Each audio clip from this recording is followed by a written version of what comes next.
In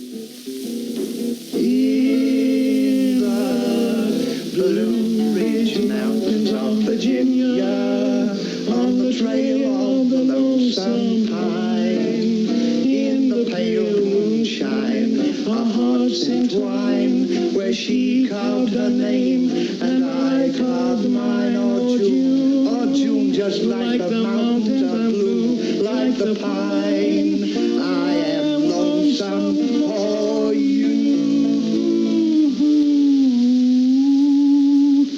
In the Blue Ridge Mountains of Virginia, on the trail of the lonesome pine.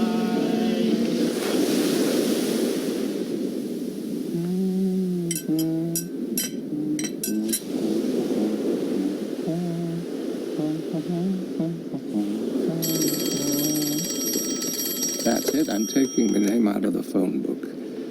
Laurel resident, Stan Laurel speaking. I'm in the middle of breakfast, so this had better be someone I like. Oh, Lucille, it's you. Sorry, I haven't been over to see Babe. We've been... Oh, right. Right. No, not at all. I'll get Ida to drive me. I'll be there in half an hour. Okay. Bye. Bye.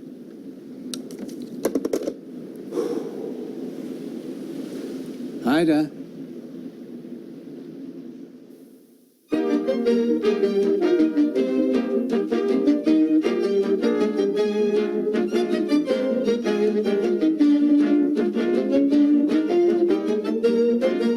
We present Stan by Neil Brand, starring Tom Courtenay as Stan Laurel.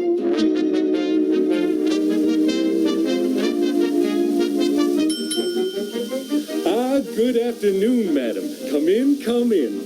Welcome to the Oliver Hardy Twilight Home and Chapel of Rest.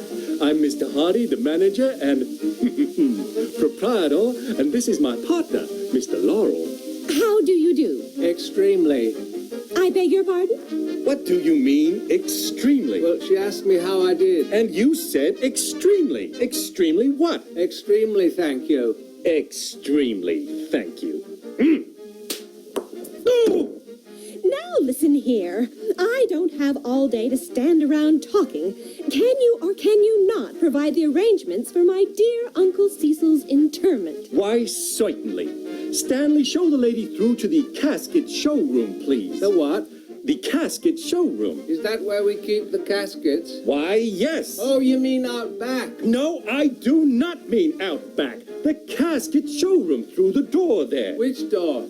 Why, that door. Show the lady through that door to the casket showroom. Please follow Mr. Laurel, dear lady. Our casket showroom is out back.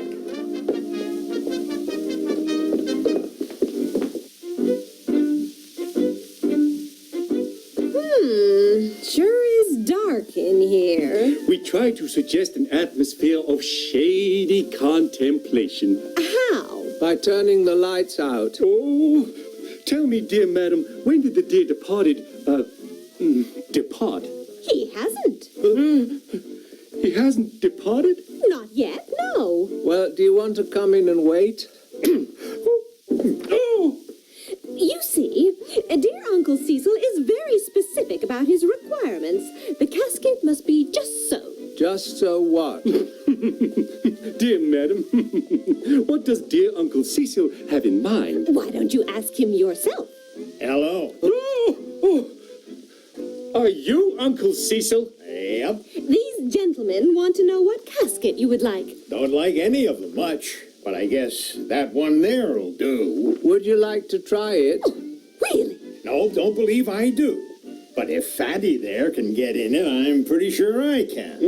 Who's Fatty? I believe the gentleman's referring to me. You got that right. Well, do you want to make a sale or don't you? Yes, we do. Isn't that right, Fatty? Oh, all right. I'll get in the casket. Here, let me help you. Oh. That's it. First leg in. Steady. Now the other leg. Out of my way. I'm trying to sit down.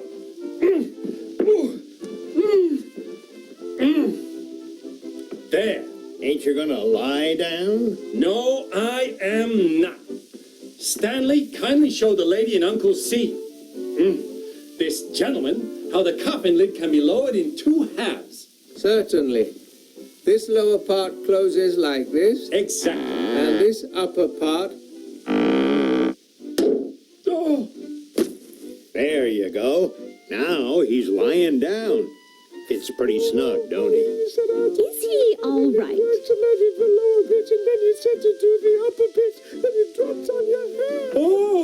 oh, my head. Oh,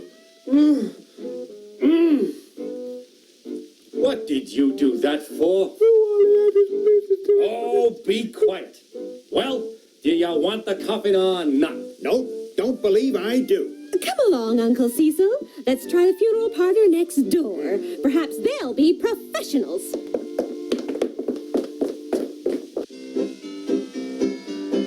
Now see what you've done. Do you want to come in and wait? Well, I didn't mean to. Only my hand slipped. Oh, be quiet and help me out of here. Give me your hand. Whoopsie-daisy. Don't you come in here. You're supposed to be pulling me out. Brace yourself against something. Brace myself. Right. Well, hurry up. Here we are. Not the lid. He told me to brace myself and the lid went warm and I don't know what to do. You're stuck inside a coffin.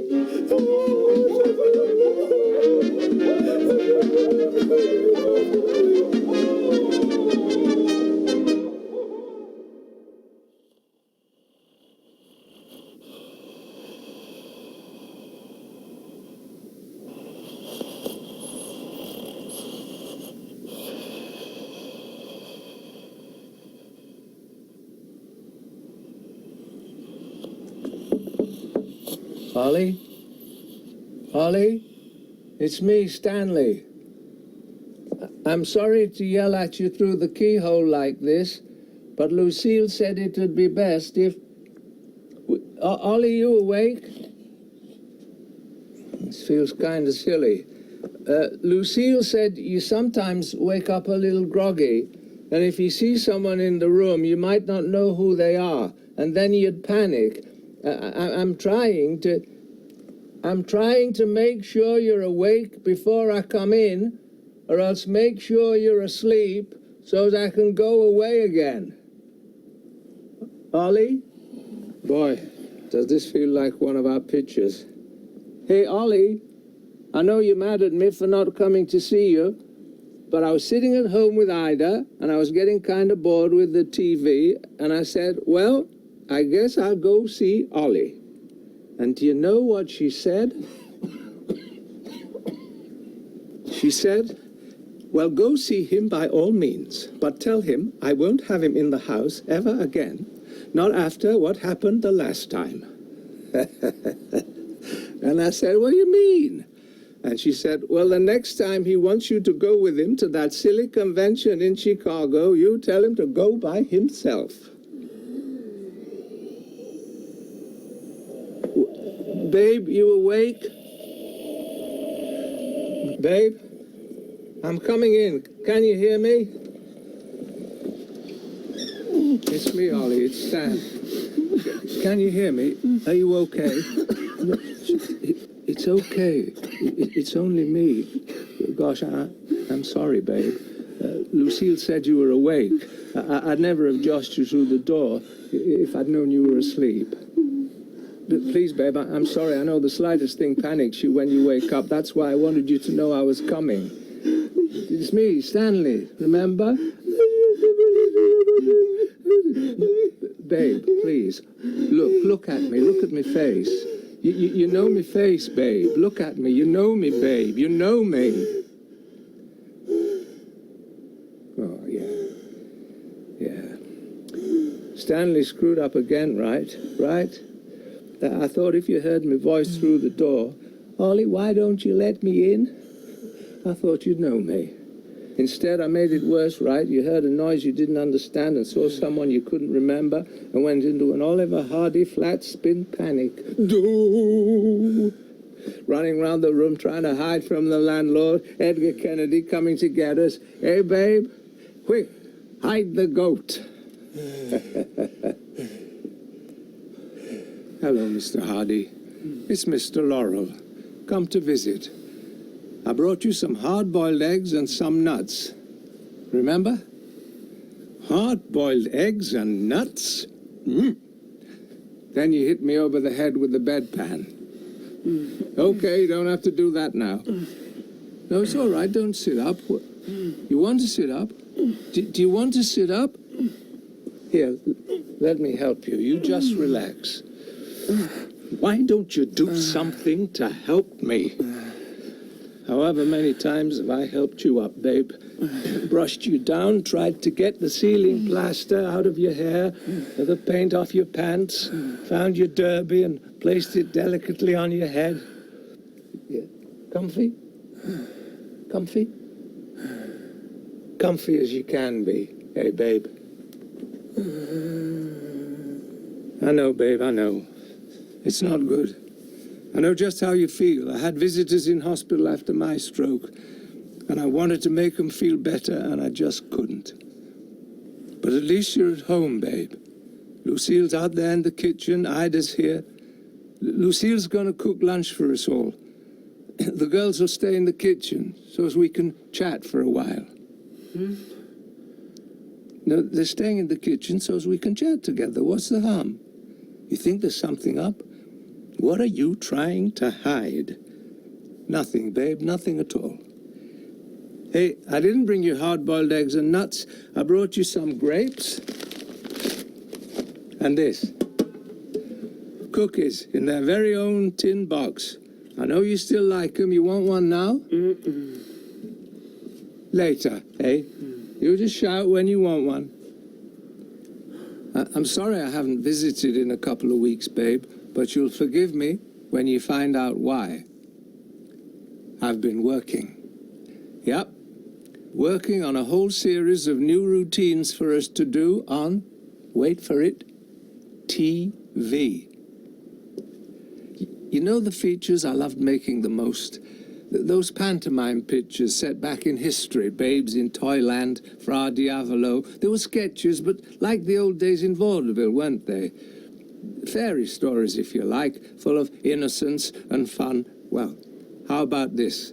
The Laurel and Hardy Fabulous Fables. Stan and Ollie, back in the characters they know best. Stanley-O and Ollie-O. Pantomime dupes to the aristocracy. I got a call from Roach's son, Hal Roach Jr. He wants us to do 4 one-hour films just as soon as you're well. What's up, babe? Oh, babe, please don't turn your head away from me. Babe, what did I do? I thought you'd be excited. Do you want me to go so as you can sleep? I talk too much. I always talk too much. I'll go. It's obviously not a... I don't understand. Do you want me to go or stay? I rang Lucille. I said, do you think it'd be okay to see Babe? She said, sure. Now I seem to have done something. Oh, Babe, please don't turn away.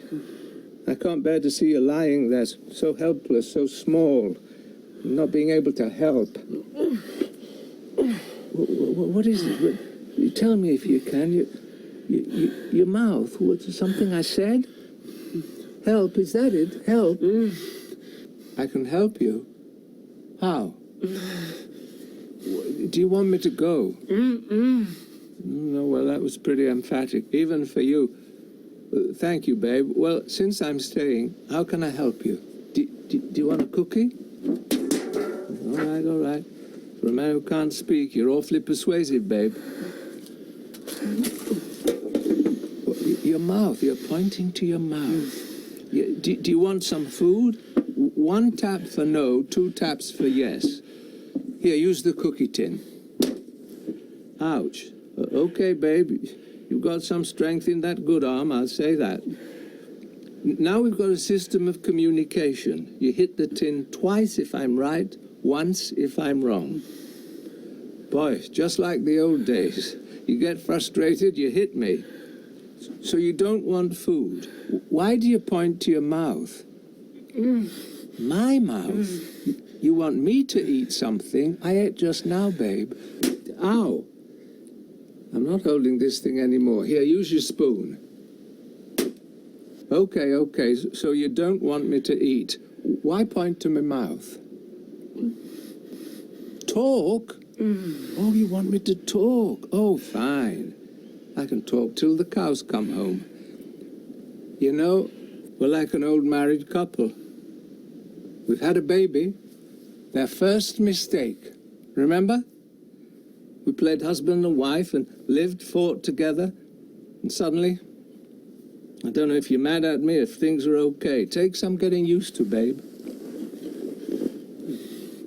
What? You're touching your throat. What is it? Yeah, your throat. Yeah, I can see that. What about your throat? Oh, do you need water? Oh, you're thirsty. Right. Here, let me get you some water. Wow, babe, I'm impressed. Here, open your lips just a little. That's it. Good. That's better. Better? Not better? What is it, babe? Please don't turn away. What did I do? I only asked if that was better. You turned away when I talked about the Laurel and Hardy fabulous fables. Now you turn away when I talk about you feeling better. Why are you pointing to my mouth, babe? You turned away when I talked about you getting better because you don't believe it. You're pointing to my mouth because you want me to tell the truth. Oh, boy. Sorry, babe. I misjudged you. I had a dream about you last night. We were running a funeral parlor, and you ended up getting locked in a casket. Try getting that past the front office in the 30s, eh? No jokes about funerals. The doctors haven't said anything to you, have they? Lucille? No? Only one left you can trust, eh? Okay. The truth. Where do you want me to start? Here? All right. I lied to you. I didn't call Lucille. Lucille called me. She said I ought to get over here. Something the nurse had said. The girls left us alone because they thought we'd want to say goodbye. There'll be no Laurel and Hardy fabulous fables. You won't ever again say, "That's another nice mess you got me into." You've lost nearly 60 pounds. Nobody'd even recognize you now. Lucille and Ida stayed in the kitchen because Lucille's been crying, and she didn't want you to see. That enough truth? I should have known not to pretend. We weathered some terrible times, babe. Your divorce, my divorces, Rhodes and his damn sneaky contracts. But we're not going to weather this one, Mr. Hardy. And you know it. You just had to know that I knew it, right?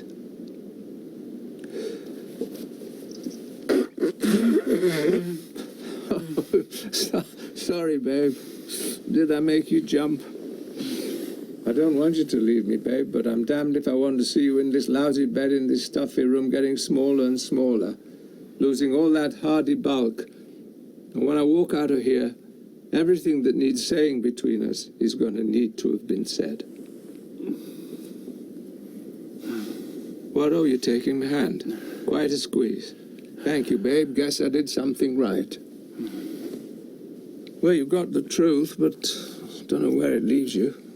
Or me, for that matter. Makes it a hell of a lot harder to help you. You're a brave man. I think you are. You afraid? Don't be.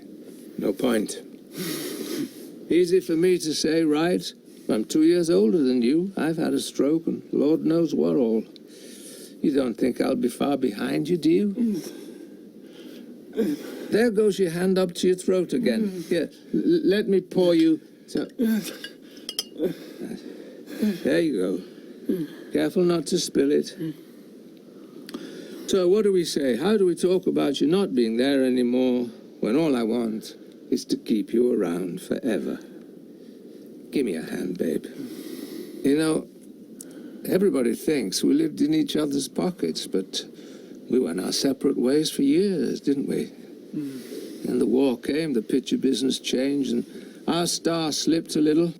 We needed to make some money, and suddenly we're on a ship together bound for England. And I realized that I didn't know how to talk to you about anything but work. I thought, like everybody else, you were the Babe Hardy of the pictures. I was just dumb. In real life, we were our opposites, me talking all the time and bossing people around. You, babe, you were so shy, babe. You steered clear of people. You certainly steered clear of me. Oh, I know. I know you didn't mean to. I felt kind of hurt on the first few nights we were touring together that you didn't want to spend too much time with me, but I knew you weren't happy. All those laughs we got out of your weight, and you were really sensitive about it, weren't you? You thought people were laughing at you all the time, even off screen. You thought I was laughing at you. I wasn't, babe. No. Babe, you asleep? Babe? Oh, babe. Do you understand any of this? What if you've already gone? That terrible time last month when I brought the TV in here because they were showing one of our old pictures. I thought you'd get a kick out of us sitting watching our old stuff. And the film started, Laughing Gravy, and 10 minutes in, wham, a commercial break. The care we took to shape those stories and write in the build-up of a gag, Listerine mouthwash. Boy, I'd like to Listerine mouthwash some of those TV guys. And the film came back on, and I heard you start to cry. It was horrible. And Lucille told me that, well, you can't watch TV anymore because she can't remember what happened from 1 minute to the next. If you can remember, babe, you're still here. If you can't, that's it, babe. Hang on to me. Grip tight to my arm so I know you're here. I brought the paper. Here, how about this? Santa Anita Racecourse, 3:30. Number 1, Blue Chip, 6-4. Number 2, Ace in the Hole, 10-1. Third, Chapel Goer, 15-1. Know any of them, babe? Know any of those nags? Also ran Cherry Blossom, Altamont, and Doughboy. Doughboy? You know Doughboy? You ever bet on him? You did? Did you ever win off of him? Boy, you're something, babe. Just like Lucille said, comes and goes, goes and comes. That stroke's a wicked thing. It leaves you with no movement, no speech, and a memory that takes you away from us and drops you back like nothing had happened. I was lucky to get so much back after my stroke. I didn't get the aphasia. I could still talk, still remember. We don't know what you remember. We can't break through, and you can't break out. It's the hardest thing for your friends to... No, sorry, babe. To let go of your hand, I just have to... What? Oh, yeah, the paper. Right, okay. Big news in the world, according to the LA Times, August 3rd, 1957. Let's see. Russia launches spaceship. There's this thing called Sputnik. Sputnik, babe. It's a Russian spaceship. The Russians sent it up, and it's going round the world right now. Yeah? Overhead. And everybody's mad as hell. Here, listen. Moscow is claiming it's the first step towards mankind going into space. Can you beat that? That's something we never thought of, babe. Laurel and Hardy in space. We could do it, you know. Stankov and Olyovsky, cleaners to the Russian space program. We're mopping the floor at the launch pad, and I start to polish a handle, and you say, don't touch that. And I say, why not? And you say, because you'll just mess things up. You do the floors, I'll do the important things. But I carry on cleaning the handle, and you get mad and throw a bucket of water at me, and I duck, and the bucket hits the handle, which closes the door and starts the launch countdown, and you're panicking, and I'm crying. And then you say, it's okay. It's okay. I'll press one of these buttons and get us some help. And you press a big red button on a control panel, and of course, it's the blast-off button. And we suddenly shrink through the floor with the speed of takeoff. We're just heads poking through the floor, attached to our overalls and boots.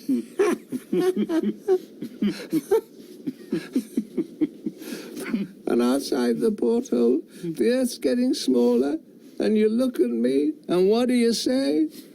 Well, that's another nice mess you've got me into.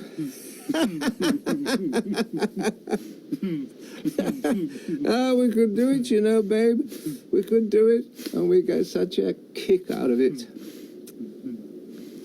I made you laugh. Beautiful. When we were on set, I'd have no idea what would work until you heard it.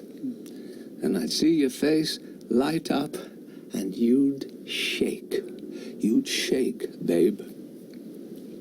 I've never said this to you, babe, and I should have done.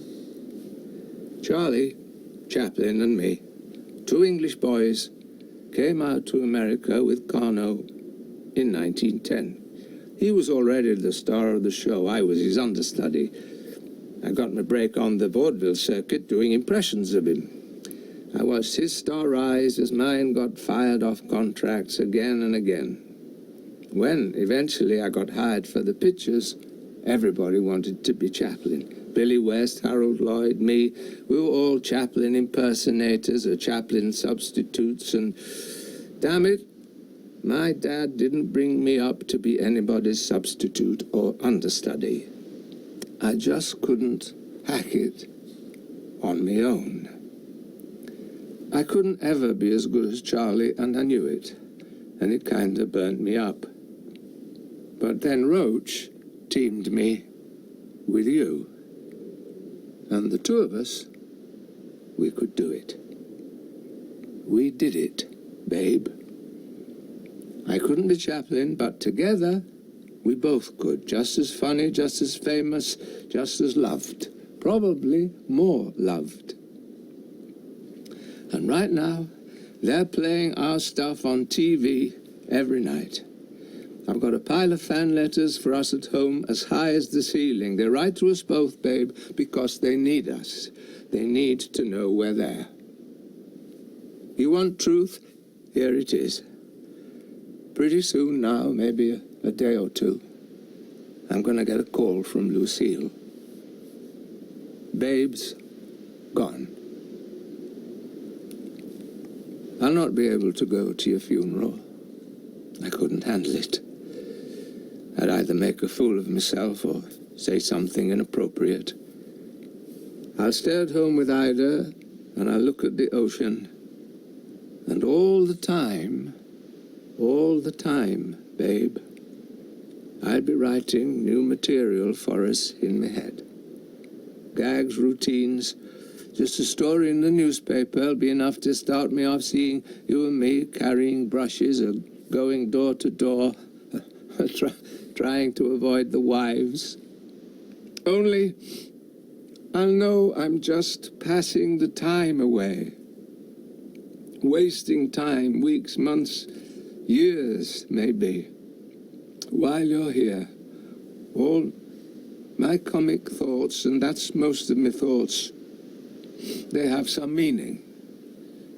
With you gone, babe, just the dreams of an old man with too much time on his hands. Don't go, babe.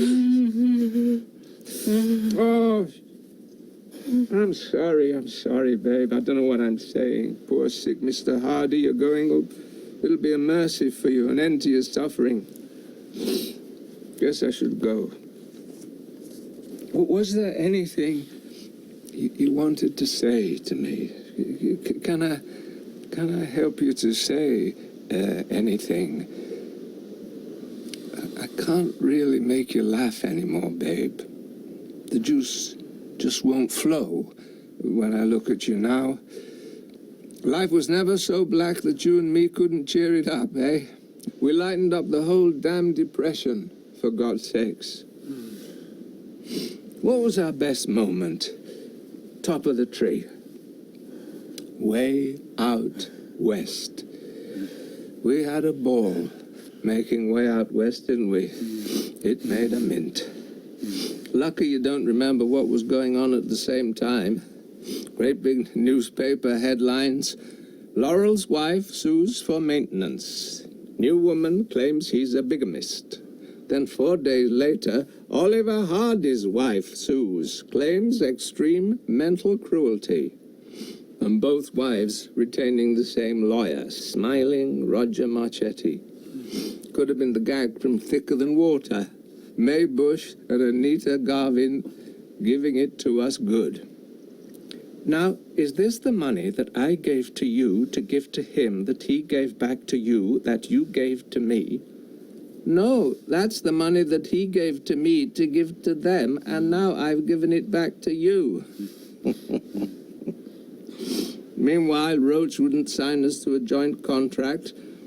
And when I went to fight for it, he told me you'd been in to complain that I was getting more money than you were. Now, was that the money that he gave to you to give to me, that I gave to you to give to me, and he gave to him?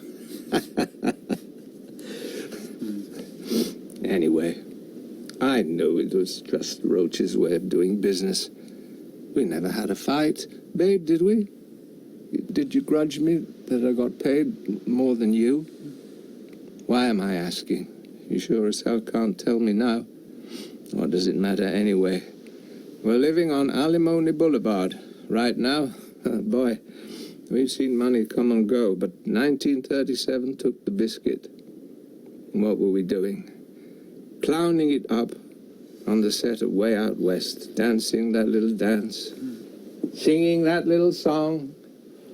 In the Blue Ridge Mountains of Virginia, on the trail of the lonesome pine, in the pale moonshine, our hearts entwine, where she carved her name and I carved mine. Oh, June, like the mountains I'm blue, like the pines, I am lonesome for you.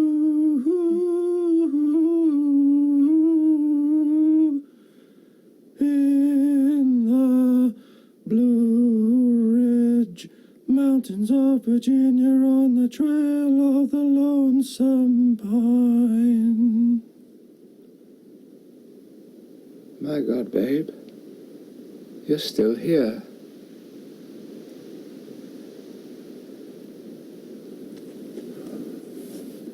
I'd heard that sometimes people who've lost the power of speech can hear something they know and suddenly repeat it without thinking about it. It's the thinking that's the problem.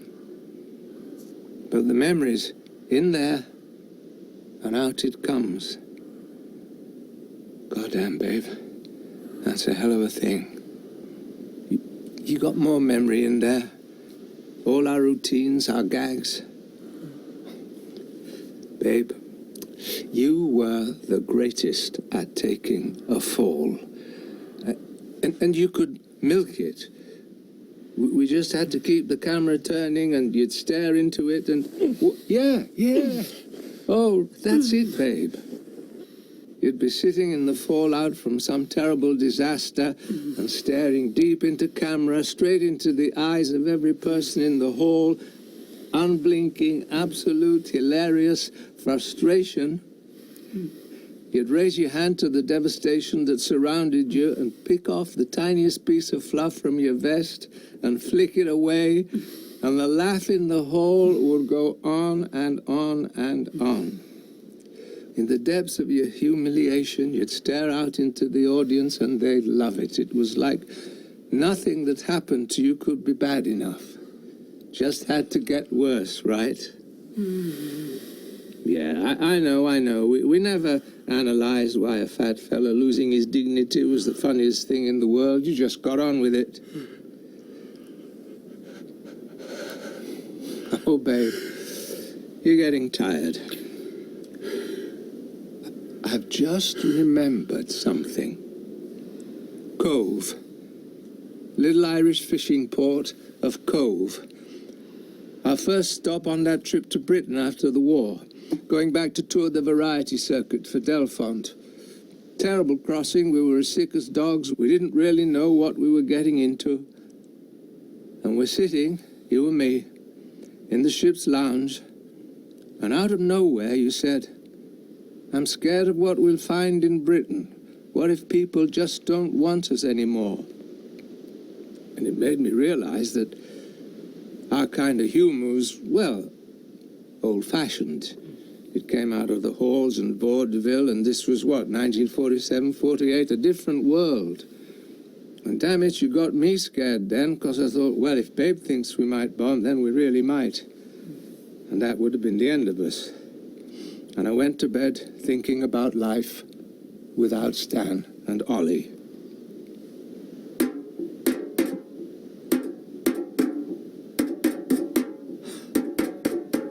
You do remember. That's right, babe, the bells. The bells of Cove, on the coast of Ireland. That was it. You came running into our stateroom shouting about the bells. We were making landfall, and we could hear the church bells. Dum-de-dum, dub-a-dee-dum, dub-a-dee-dum. The cuckoo song. All the church bells in that little Irish seaport were playing the cuckoo song. And we looked at each other and burst into tears. They still needed us. And there were hundreds of people just to welcome us. I remember saying to you, what do? Do we give him a speech? And you stood there looking at this mighty crowd, and you just very grandly took my hat off, brushed it with your sleeve, put it back on my head, folded back my collar, brushed down my coat, and the roars of laughter. Because, of course, when I tried to do the same to you, you pushed me away. We had 10 minutes of material right there. And the cheers. Good golly. So simple, so easy. And people got such a kick out of it. We just had to be us. They still need us, you know. Don't be afraid of what comes next, babe. You're loved wherever you go. No long goodbyes, eh? No need. God bless.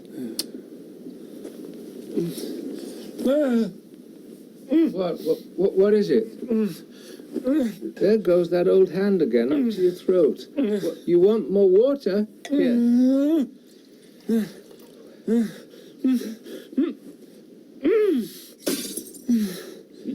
You don't want water. Why do you keep touching your throat?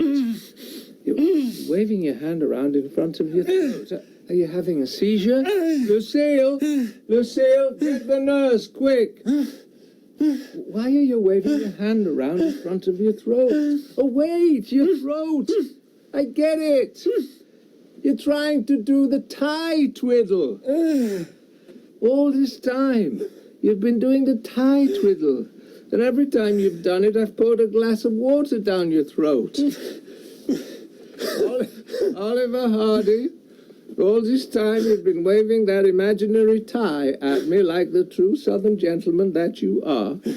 And Mr. Laurel has been mistakenly pouring water down your throat until your bladder must be strained to breaking point. Babe, that's our best gag yet. You're a funny, funny man.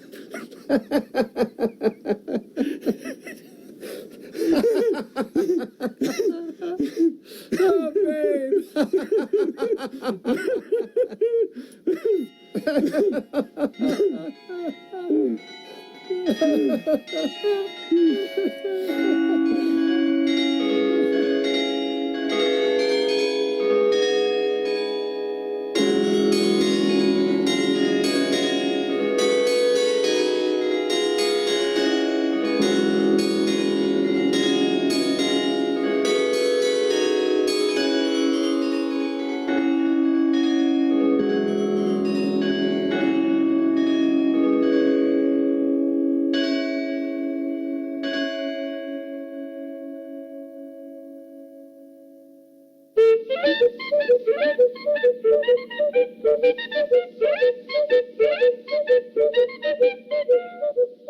Tom Courtenay was Stan Laurel in Stan by Neil Brand.